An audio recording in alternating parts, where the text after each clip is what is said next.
اسی طرح حضرت زکریا علیہ السلام کا بھی ایک مسئلہ تھا کہ وہ نبی تھے، بہت عظیم نبی تھے، لیکن حضرت زکریا علیہ السلام کے بارے میں یہ ہے کہ ان کے ہاں اولاد نہیں تھی، بے اولاد تھے، تو انہوں نے بھی کس سے مانگا؟ آج جو ہے بے اولاد ہو تو لوگوں کو مختلف انداز میں جو ہے لوگ پریشان ہو جاتے ہیں اور اپنے جو ایمان کو ظاہر کر دیتے ہیں، غیبی کائنوں کے پاس چلے جاتے ہیں، ادھر پوچھتے ہیں کہ کیا مسئلہ ہے، میرا کیا مسئلہ ہے۔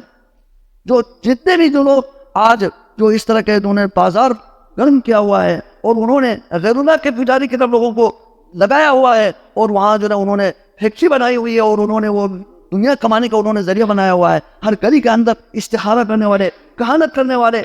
لوگ ان کے پاس چلے جاتے ہیں، وہ مختلف قسم کے اوراد سکھاتے ہیں، اپنے طرف سے مختلف قسم کے ان کو اعمال سکھاتے ہیں، ان کی کوئی حیثیت نہیں ہے۔ انبیاء کی طرف ان کی طرف آ جاؤ، حضرت زکریا علیہ السلام کو اب دیکھو نا، انسان کی جس طرح کی بھی ضرورت ہو،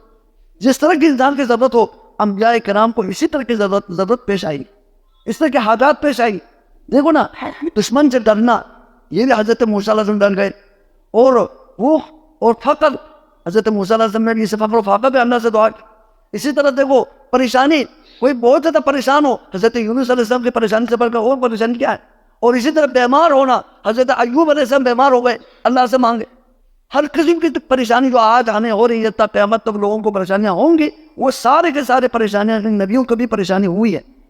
انہیں بھی یہ چیزیں لاحق ہوئی ہے، اور ان کا طریقہ دعا کیسے اللہ تعالیٰ سے مانگنا ہے وہ بھی اللہ تعالیٰ نے ان انبیاء کے ذریعے ہمیں بتایا، طریقہ بتایا۔ قرآن میں سب کچھ موجود ہے، یہی تو سبق ہے، قرآن کے اندر سب کچھ موجود ہے۔ اسی طرح حضرت زکریا علیہ السلام کو وہ بے اولاد تھے، ان کا اولاد نہیں تھی، تو پھر وہ حضرت مریم علیہ السلام کے جو نا وہ کفالت کرتے تھے، ان کے جو نا ان کو اوپر خرچہ کرتے تھے حضرت زکریا، اور حضرت مریم کے سامنے جو نا اللہ تعالیٰ نے ان کو بھی ایک کرامت اولیاء کے طور پر، اگرچہ حضرت مریم نبی تو نہیں تھی، لیکن ان کے پاس بھی اللہ تعالیٰ نے بے موسم اللہ تعالیٰ نے پھل عطا کیا۔ تو جب حضرت زکریا جو نا ان کے محراب میں چلے گئے، وہاں ان کے کمرے میں چلے گئے، تو پھر حضرت مریم کے پاس جو نا بے موسم پھل دیکھا، تو حضرت مریم سے پوچھا یہ جو پھل ہے، یہ جو بے موسم پھل ہے، یہ کہاں سے آیا ہے؟ تو انہوں نے کہا کہ حضرت مریم نے کہا کہ یہ تو اللہ تعالیٰ کی طرف سے، اللہ تعالیٰ دینا چاہے تو بے موسم پھل دیتا ہے، اس کے لیے موسم کی ضرورت نہیں ہے۔ اللہ تبارک و تعالیٰ کی قدرت تو تمام چیزوں کے اوپر کیا ہے؟ محیط ہے، ہر چیز کے اوپر اللہ تعالیٰ کے سامنے کوئی بھی مشکل نہیں ہے۔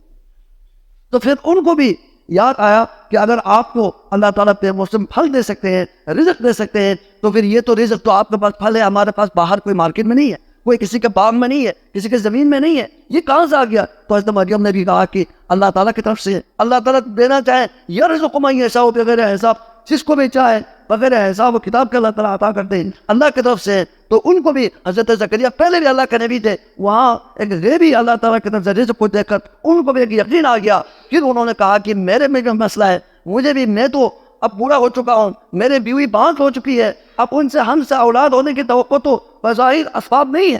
لیکن جب اللہ تعالیٰ بے موسم پھل دیتا ہے تو پھر مجھے بھی اللہ تعالیٰ عطا کرنا چاہے تو اللہ تعالیٰ عطا کر سکتے۔ ان کے اندر ایک یقین پیدا ہو، ہنالک دعا زکریا ربہ، ادھر ہی کھڑے ہو کے دعا کرنے لگے، نماز پڑھنے لگے اور دعا کرنے لگے، اللہ تعالیٰ سے فریاد کرنے لگے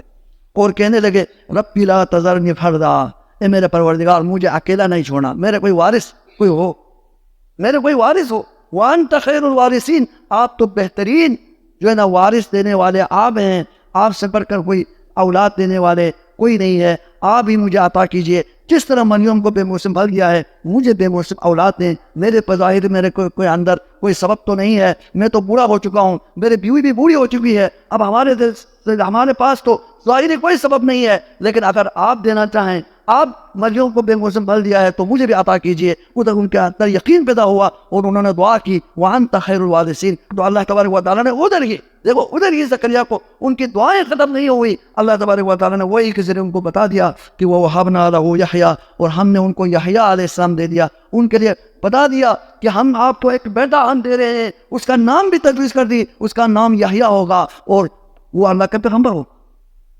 یحییٰ عطا کر دیا۔ وَأَصْلَحْنَا لَهُ زَوْجَهُ، ہم نے اس کی بیوی کو بھی ٹھیک کر دیا، اس کے اندر جو بیماری تھی اگرچہ بظاہر وہ پوری ہو چکی تھی، پیدا ہونے کی وہ ختم ہو چکا تھا، بظاہر سبب ختم ہو چکا تھا، لیکن ہم نے اس کو ٹھیک کر دیا اور اللہ تعالیٰ کے حکم سے، اور اللہ تبارک و تعالیٰ نے اس کے اندر وہ پیدا کرنے کی یا اس کے اندر رحم کو مضبوط کر دیا۔ اللہ تبارک و تعالیٰ نے اس کو اس بڑھاپے میں، دونوں کے بڑھاپے میں اللہ تعالیٰ نے اولاد دے دی، اور نام بھی بتا دیا، ادھر نام بھی بتا دیا یحییٰ ہوگا، اور یحییٰ جو ہے بعد میں آپ کے بعد نبی ہوں گے۔